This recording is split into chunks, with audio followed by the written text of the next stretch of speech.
ایک منظر معاجہ شریف پہ کھڑے ہو کے دیکھا ہوگا سب نے کہ کھڑے رہتے اہل طاس بھی دہلیز پر ان کی کھڑے رہتے اہل طاس بھی دہلیز پر ان کی فقیروں کی صدائیں بھی فقیروں کی صدائیں بھی شہر ابرار سنتے ہیں فقیروں کی صدائیں بھی شہر ابرار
اشعار سنتے ہیں جہاں بھی ہو وہیں سے دو صدا سرکار سنتے ہیں.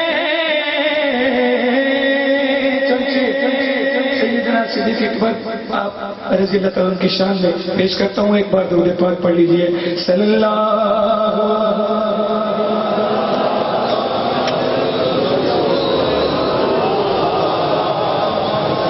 الحمدللہ. یہی بیٹھ کر میں نے ایک جسارت کی ہے. حضور قبول فرمائے کہ سچا سچا یار جو سرکار دا بے سچا سچا یار جو سرکار دا شان کی دسام یار غار دا بے سچا سچا یار جو سرکار دا. مزہ آ جائے گا سارے مل کے. سچا سچا یار جو سرکار دا.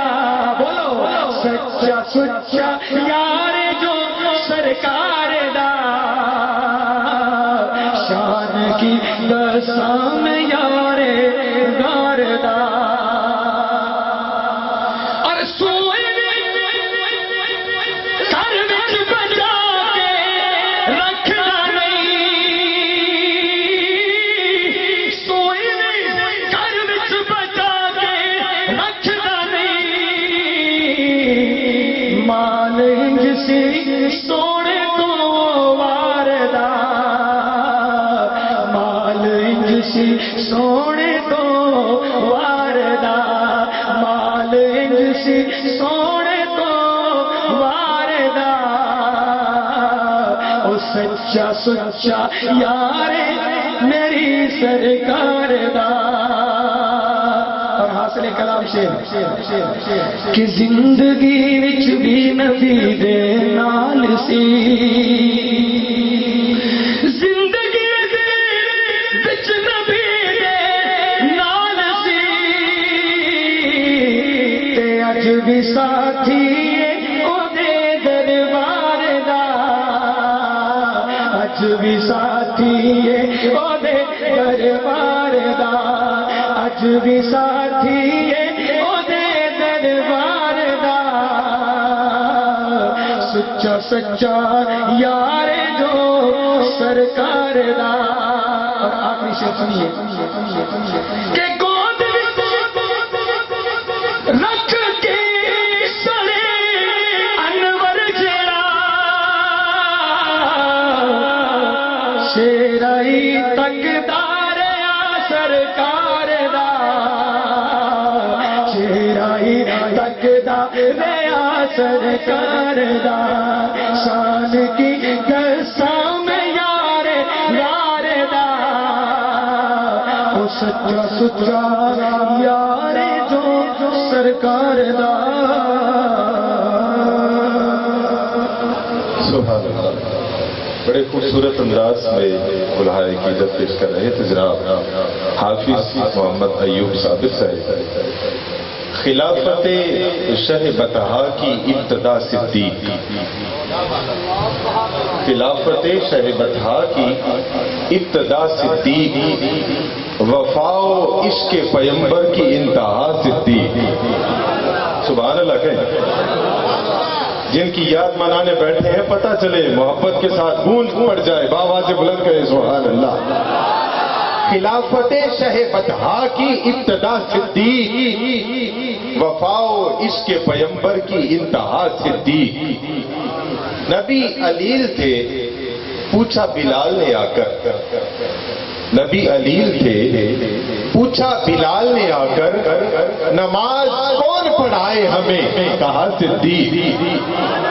نبی علیل تھے پوچھا بلال نے آ کر نماز کون پڑھائے، کہا صدیق. خلافت شہ بطحا کی ابتدا صدیق، وفا و عشق پیمبر کی انتہا صدیق.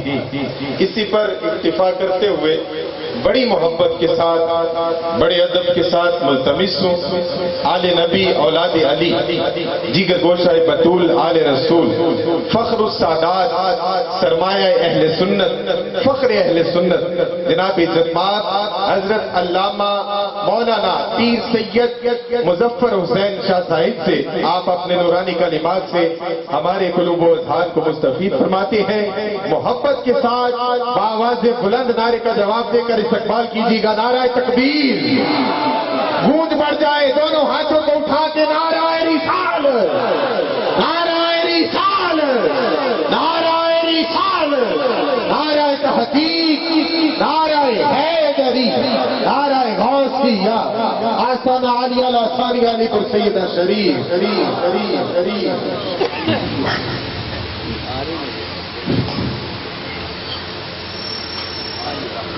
رب اشرح لي صدري ويسر لي امري واحلل عقدة من لساني يفقهوا قولي.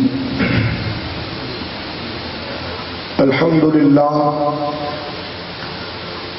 لله المبدئ المعيد الغني الحميد ذي العفو الواسع والعقاب الشديد. من هداه فهو سعيد السديد ومن ضله فهو البعيد التريد. يعلم ما ظهر وما بطن وما خفي وما علن. والصلاة والسلام على أشرف الأنبياء خاتم النبيين سيد المرسلين أنيس الغريبين شفيع المذنبين سيدنا وحبيبنا نبينا وكريمنا ومولانا محمد صلى الله عليه وسلم عبده ورسوله بالهدى ودين الحق والصلاة.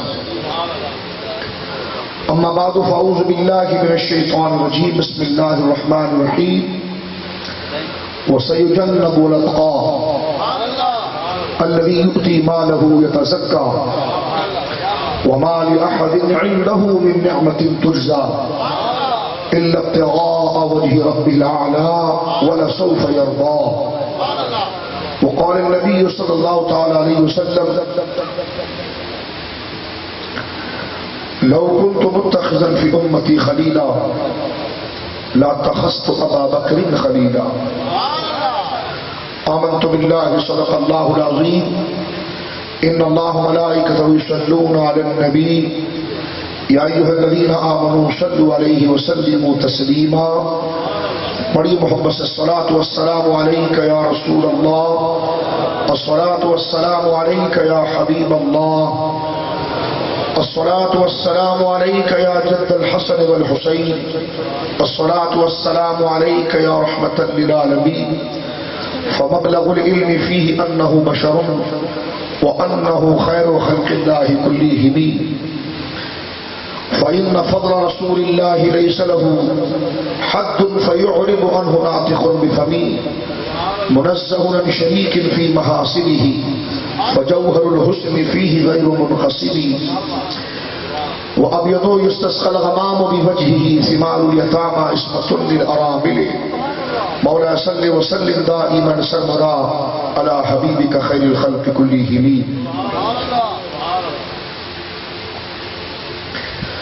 اللہ کی حمد و ثنا نبی کریم صاحب تکریم باعث تخلیق ارض و سما صلی اللہ علیہ وآلہ آلہ وصحبہ وبارک وسلم کی بارگاہ مقدسہ میں انتہائی محبت و عقیدت کے ساتھ درود و سلام پیش کرنے کے بعد تمام تعریف اللہ وحدہ لا شریک کے لیے ہے. معزز علماء کرام، مشائخ اعظام، بالخصوص حضور قبلہ سید السادات پیر طریقت رہبر شریعت حضور صاحبزادہ قبلہ سید ظفر اقبال شاہ صاحب زیر سجادہ آستانہ عالیہ سیدنا پیر جماعت علی شاہ صاحب رحمہ اللہ لاسانی، اور اس آستانہ مبارکہ کے ساتھ قلبی ارادت و محبت اور عقیدت کو وابستہ کیے ہوئے تمامی افراد و حضرات، آج کی یہ بزم جو اہل سنت و جماعت کا سب سے بڑا پیغام اور اہل سنت و جماعت کی سب سے بڑی شناخت، اہل سنت و جماعت کی سب سے بڑی علامت ذکر سیدنا صدیق اکبر رضی اللہ تعالی عنہ وارضاہ عنا حضور خلیفہ بلا فصل افضل البشر بعد الانبیاء اول المؤمنین و مسلمین سیدنا ابو بکر صدیق رضی اللہ تعالی عنہ وارضاہ عنہ کے عرس پاک اور آپ کے یوم وصال شریف کے دن یہ مبارک و مقدس بزم کو سجایا گیا ہے. میں تعلی و تسنع کو بالائے طاق رکھتے ہوئے محض اللہ رب العالمین جل وعلا کی بارگاہ میں ملتمس ہوں کہ اللہ رب العالمین قبلہ پیر صاحب کو لمبی عمر بالعافیت عطا فرمائے، کہ آپ اپنے اسلاف اور اپنے اجداد کے اس طریق کو، اس شمع کو آپ نے زندہ رکھا ہے جو ان آستانوں سے، چاہے وہ تحریک آزادی کے سلسلے میں ہو، چاہے وہ اہل سنت و جماعت کے معتقدات اور نظریات کے تحفظ کے لیے ہو، اس بزم کو سجا کر جو انعقاد پذیر ہے، اللہ رب العالمین اس آستانے کی خیرات سے ہم تمام کو بہرہ مند فرمائے. حضرات گرامی، خطابات اور بھی ہوں گے اور ماشاءاللہ خوشگلو نعتخواں اپنی مبارک اور محبت والی آوازوں سے آپ کے سامنے اہل سنت کے معتقدات اور نظریات کو آپ کے سامنے ذکر کر رہے ہیں. میں چند باتیں ہی آپ سے کروں گا جو ہمارے اکابر نے اور جو ہمارے استاذوں نے جو تسلسل کے ساتھ اہل سنت کے اکابر نے آج کے دن کے متعلق اور جن ہستی کا ذکر کرنے کے لیے ہم جمع ہوئے ہیں ان سے متعلق جو ارشادات، میرے اور آپ کے نظریات سے متعلق، میرے اور آپ کے خاتمہ بالخیر سے متعلق جو نظریہ ہے اور دخول جنت کے لیے جو سب سے بڑی کنجی ہے، اس ذکر کے ساتھ میں وہ چند باتیں آپ کے سامنے پیش کرنے کی سعادت حاصل کروں گا. سب سے پہلی بات تو یہ ہے کہ جس عظیم ہستی کا ذکر سننے کے لیے ہم یہاں پر جمع ہوئے ہیں، حضور سیدنا صدیق اکبر رضی اللہ تعالی عنہ وارضاہ عنہ، ان کے بارے میں امت مسلمہ کا یہ اجماعی عقیدہ ہے جس کو منبر پر آپ کے خطیب ہر جمعے میں آپ کے سامنے بالکل واضح اور واضح الفاظ میں اس بات کو ذکر کرتا ہے کہ افضل البشر بعد الانبیاء، کہ یہ وہ ہستی ہے کہ حضرات انبیاء کے بعد اللہ کے بندوں میں اور اس کے محبوبوں میں سب سے ممتاز افضل اور اعلیٰ اگر کوئی شخصیت ہے تو وہ بلا فصل اور بلا کسی تنقید کے اور بلا کسی تردد کے وہ سرکار ابو بکر صدیق رضی اللہ عنہ۔ اس عقیدے کو جس اعتبار سے بھی کوئی چھیڑے یا صدیق اکبر کی افضلیت اور آپ کی عبقریت اور آپ کی اولیت باطنی اور ظاہری تمام تقاضوں میں سے اس کی تفریق کرے، تعویل کرے، تو اس تعویل کو ہمارے علماء نے خبیث تعویل قرار دیا ہے اور ایسے شخص کو بدعتی قرار دیا ہے۔ میرے امام احمد رضا خان فاضل بریلوی نور اللہ مرقدہ نے اس پر جو سب سے بڑا زلال العنقا ہے اور اس میں آپ نے واضح طور پر لکھا کہ حضرت ابو بکر صدیق کی افضلیت جو ہے وہ اس اعتبار سے اجماعی ہے کہ صرف سیاسی امور نہیں، صرف اقتدار پر مکمل غلبہ نہیں، صرف اسلامی فتوحات کے اس سلسلے کو آگے بڑھانا نہیں، بلکہ ظاہری منزلت کے ساتھ ساتھ اللہ کی بارگاہ میں قرب اور بزرگی، کثرت ثواب و شجاعت و علم اور ولایت کے تمام مدارج میں اگر کوئی بلا فصل نبیوں کے بعد آنا ہے تو وہ ابو بکر صدیق ہے۔ یہ اجماعی عقیدہ ہے۔ اس کو کوئی ٹھنڈی ہواؤں میں بیٹھ کر زبدہ کہے، وہ زبدہ نہیں، وہ فضلہ ہے، اس کو قبول نہیں کیا جائے گا۔ اہل سنت نے اس عقیدے کو کبھی قبول نہیں کیا اور نہ یہ سنیوں کا عقیدہ ہے۔ سنیوں کا عقیدہ کیا ہے؟ ذرا توجہ سے سنیے، آپ اس آستانے مبارک پر آئے ہیں، کچھ لوگ یہ کہتے ہیں یہ آپ نے کیا فضیلت اور مفضولیت کا مسئلہ چھیڑ دیا ہے۔ میں نے کہا مفتی صاحب آپ نکاح اور طلاق کے مسئلے لکھا دینے سے آپ سے عقیدے کی باتیں اچھی نہیں لگتی، جتنی حساسیت، جتنی اہمیت، جتنی حرمت اس کی نہیں ہے، اس سے بڑی حرمت سیدنا صدیق اکبر کی افضلیت کی ہے۔ یہ مناظروں، تقریروں یا تعلی اور شعبے بازی کا موضوع نہیں ہے، یہ اسلامی نظریات سے ہے۔ جو شخص حضرت ابوبکر صدیق کی افضلیت کا منکر ہو وہ سب کچھ ہو سکتا ہے لیکن سنی نہیں ہو سکتا، وہ سنی نہیں ہو سکتا۔ اور یہ اجماعی مسئلہ ہے کہ اگر ناجی رسول اللہ کی شفاعت کو پانے والا اگر کوئی گروہ ہے کامیاب تو وہ اہل سنت ہے، اور سنی اس کو کہتے ہیں جو ابوبکر صدیق کو بلا فصل سب سے بس یہ دو ٹوک فیصلہ ہے، اس میں کوئی وہ نہیں ہے۔ اب میں آپ کی خدمت عرض کرتا ہوں چند باتیں۔ ہمارے اہل سنت کی جتنی عقائد کی کتابیں ہیں آپ پڑھ کر دیکھیے، آپ اس پر توجہ کیجئے میرے دوستو، چاہے شرح عقائد کی بات کریں آپ، چاہے تکمیل الایمان کی بات کریں آپ، عبدالشکور سالمی کی آپ تمہید کی بات کریں، ملا علی قاری کی شرح کی بات کریں، امام اعظم کی فقہ اکبر کی بات کریں، اور اوپر تک چلے جائیں امام اہل سنت شاہ عبدالعزیز کا تحفہ اثنا شریف کو دیکھیں، امام ربانی کے مکتوبات شریف کو دیکھیں، اور اوپر تک اگر آپ چلے جائیں تو امت کا کیا اجماعی عقیدہ ہے؟ اجماعی عقیدہ یہی ہے کہ سب سے افضل اور سب سے اعلیٰ بعد الانبیاء ابو بکر صدیق ہے۔ اگر اب بھی آپ نہیں سمجھے پیچھے والے تو یوں سمجھیے کہ تمام مسخل اندر ابو بکر کا پہلا نمبر، بس بس۔ اب کوئی دھاندلی، کوئی دھوس اپنی طرف سے اشعار گڑھ کر قوالوں سے بڑھا کر اہل سنت کے اندر شیعت کو اور اہل سنت کے اندر بدعات کو منتقل کرنے والی یہ حرکتیں اب باز آ جائیں، اس لیے کہ اہل سنت نے اب کمر کس لی ہے نوجوانوں کے عقیدے کو بچانے کے لیے، اور وہ عقیدے کی پہلی میخ جو ہے وہ حضرت ابوبکر کی افضلیت ہے، وہ حضرت